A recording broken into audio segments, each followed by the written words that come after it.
Hey everybody, my name's Chris, and I'm a bookaholic.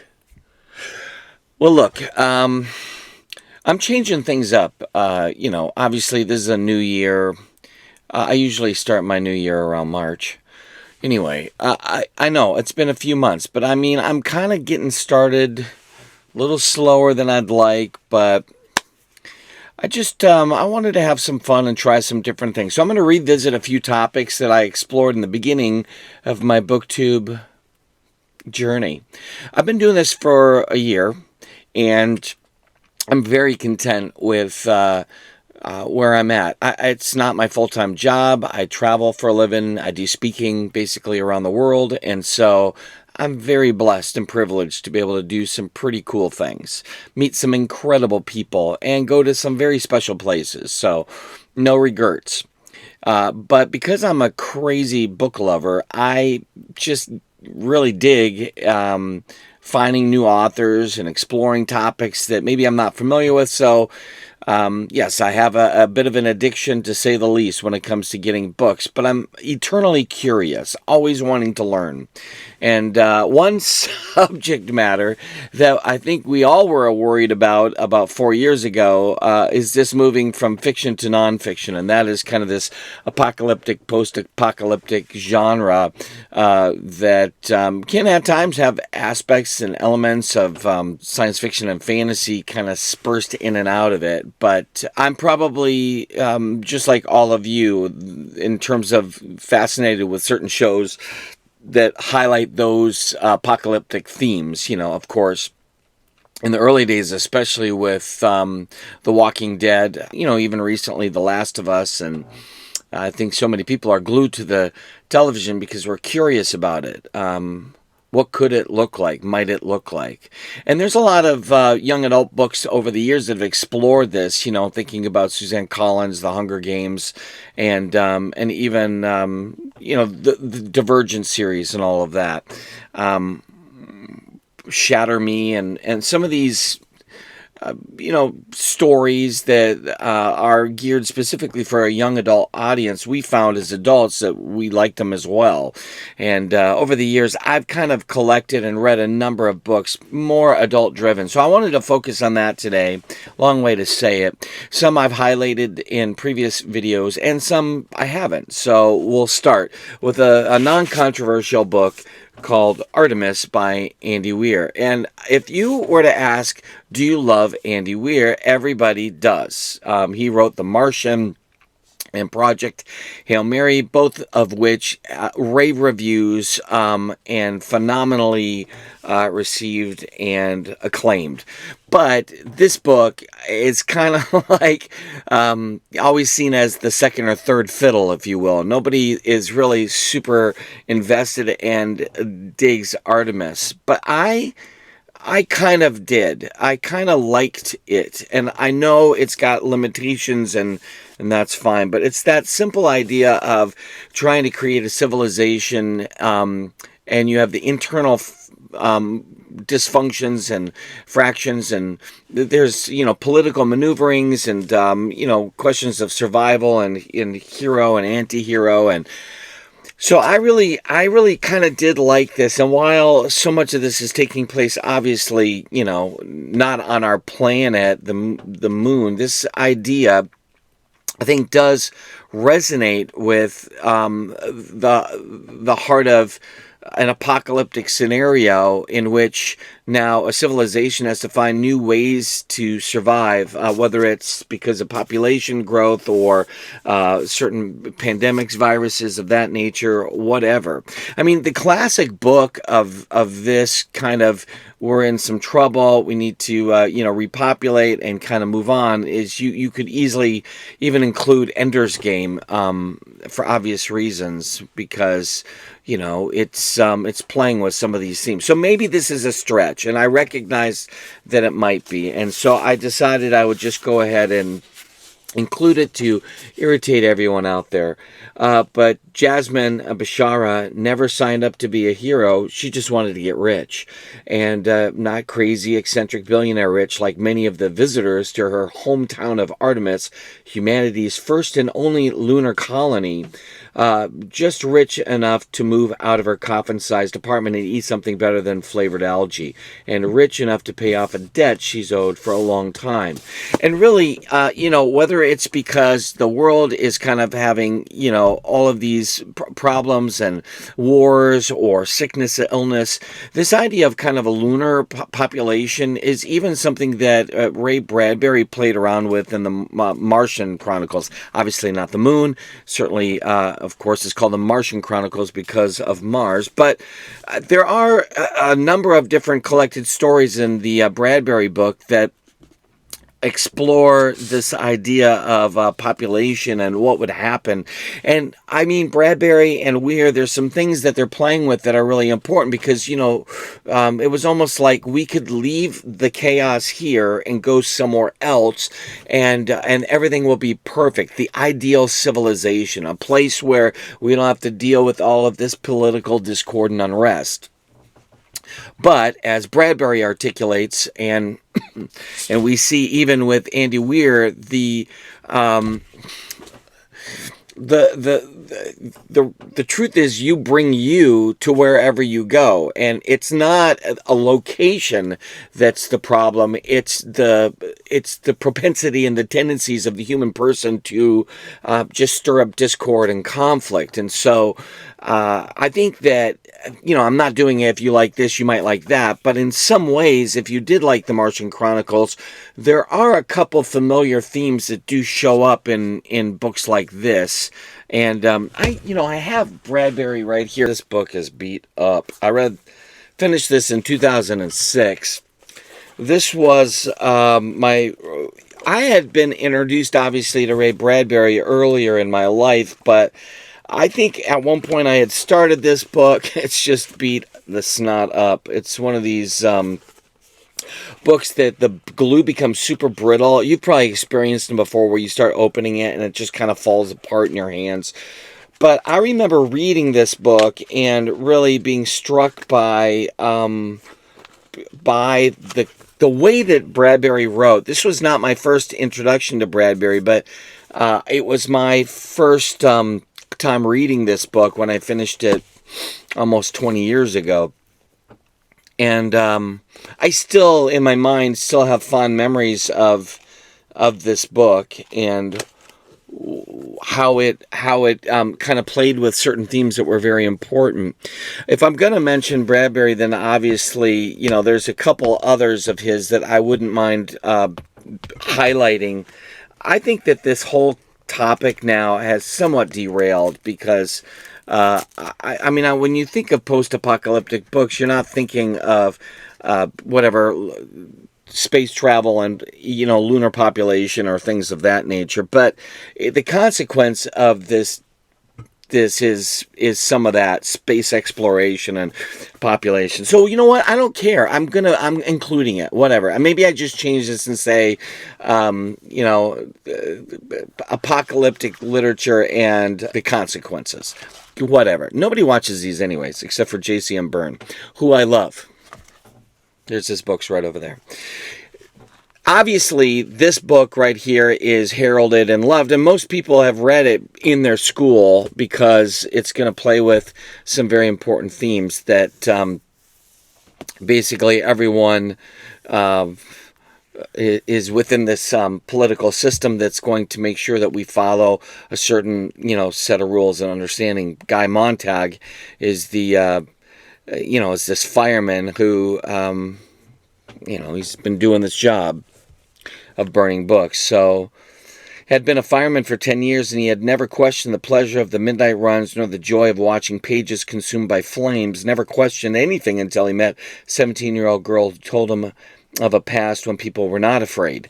And what I found about this book was it was like ridiculously prophetic. Just some of the ways that he kind of presented to you the scene of what could happen in this type of civilization, and you think to yourself, my gosh, like there's so much about that resonates and makes a lot of sense. I won't show it to you, but the book Something Wicked This Way Comes, I think also plays with kind of this idea of fear and unraveling and manipulation and just a series of events that are beyond your control. It's certainly not apocalyptic in that scenario, but boy, oh boy, it's a read. All of that to say, I liked this. What the? My gosh, it's gonna be, and so why not? We're staying in this theme of, like population and children of time. Adrian Tchaikovsky. I cannot finish this book for the life of me. I loved the beginning with this kind of scientist put into a shuttle pod of sorts and going out, and then you realize that the world has completely ended. Spoiler alert, basically the Titanic sank. Okay, so anyway, this is the first in that series. I can't, my problem was I had read Project Hail Mary right before this, and I thought for sure I was going to love it because there were some similarities in the beginning of this book and Project Hail Mary that I liked. And then now we're dealing with bugs. And I want a character-driven story, and I'm really not able to suspend my belief that a spider or whatever is going to have these kind of human feelings. So it's just a bit of a challenge. Chris, you just gave away the book. Okay, well, maybe I'll put a spoiler. I don't know. Because I don't even know if that's a spoiler. Because if you look at the back of the book, so last remnants of the human race left a dying Earth, desperate to find a new home. Following their ancestors' star maps, they discover the greatest treasure of the past age, a world terraformed and prepared for human life. Okay, so I probably gave it away. All right, so anyway. Whatever. Let's talk about the actual kind of apocalyptic idea, The Stand. And you could probably include Swan Song, and these are tried and true and loved, and everyone, gets into them. I usually put the date I finished the books at the end of my books. And so if you've ever bought a Pango book from me and it had a date at the end of the book, that's probably because that's when I first read it. So I'm crazy. Anyway, I loved this book. I read this sucker and couldn't stop. It just was like, let's go, a deep dive. And I also really loved the Amberverse series with S.M. Sterling. Now, truth be told, I think I read this at the beginning of the pandemic. I think I started this and just dived through it. And there's some things in there that kind of drive me a little bit nuts, but it deals with, is it an electromagnetic pulse? What's going on? There are certain things that work still and many things that don't. And so what ends up happening is these people have to create what in essence is almost like a pioneer primitive type of lifestyle to figure out how to live, so finding seeds, planting seeds, tilling the soil. You have no machinery that's working. There's no such thing as the ability to use guns. So it's kind of primitive weaponry, self-defense, those kind of things. You have, civilizations kind of almost restarting over. What would that look like? And cultures and peoples coming together, creating almost like little societies, and they have their code of ethics and things of that nature. So, but there's so many books in this series that right now it's, it's probably pretty revered and loved by many. Novels of the Change. I always thought they were called Amberverse novels, but maybe I'm confused. It's not the first time nor the last. All right, back to fast. I'm going to go faster now. Why not? Ken Follett, never. Nobody talks about this book. I really liked this book. First of all, Ken Follett is a legendary author. People love him. Pillars of the Earth series, that's heralded by so many people as one of the greats. And I just wanted to try something a little bit different, and when I read the idea of this, I just thought, okay, this is going to work for me. And it really kind of, I think what it wants to ask the question is like, like how far are we from potentially a nuclear war, and what would it take? And so this is, if we're looking at books like Artemis and Tchaikovsky's Children of Time series, and here's what happens after a pandemic. What would happen that would lead you into or a pandemic or world war or whatever? What would happen? What series of events would need to happen in order for us to be at the point of pressing the button into a nuclear holocaust, that kind of thing. And that's what Follett does. And the terrifying thing about that was you're like, holy cow, like we probably have avoided this so much over the years, so close to catastrophes and issues. The Cuban Missile Crisis was the big deal when I was a kid. Obviously, that people talked about and referenced. But I think, and I would guess that we've been close on a number of occasions over the years. And we've even had some political leaders that have intentionally discussed that wasn't off the table, like a nuclear response. Which is terrifying, right? Am I crazy? Because I think that's terrifying. That we've created these weapons that can annihilate the entirety of the human populace. And now we're back to, like Ender's Game and, Ray Bradbury and Tchaikovsky. Why not? Pandemic. So I haven't read this one yet. I think I started this one and I actually really was kind of caught up in it right away. So I need to go back and just see where I'm at. Riddle, I don't hear a lot of people talk about A.G. Riddle, but he has written tons of books, and they're monster books. And I'm going to go out on a limb. I'm pretty sure this deals with a pandemic. So if you've read this, let me know. But I think I've started this, and I like the way he writes. Yeah. This was awesome, and many of you are familiar with it. The Passage, Justin Cronin. Again, this is kind of like a bit of a post-apocalyptic kind of thing. There's some virus scenarios. There's this kind of manipulation of people with by the big bad medical and political personnel, and what can happen. And so I thought this was phenomenal. Justin Cronin's The Passage. And so I think if you liked Sterling, there are things that you would like about The Passage. And I could have brought down, and I should have, Wool by Hugh Howey, who plays around in this idea of a post-apocalyptic time period. Just a couple more. Why not, eh? I'm going to go faster because nobody is going to watch a 20-minute, 30-minute video from me. So this guy here, it's his pen name, A American. And the first book in this series is called Going Home, which I read. And honestly, it's not that great. But whatever. It's what it is. I mean, so if you like the idea of a person who's got to try to survive to get home, and what that could look like with some sort of weird electromagnetic pulse or something, what happened? He can't use his phone, the car stops working, now he has to survive. What's amazing to me is just how fast things unravel for A American. He's A American. So obviously his perspective is an American perspective.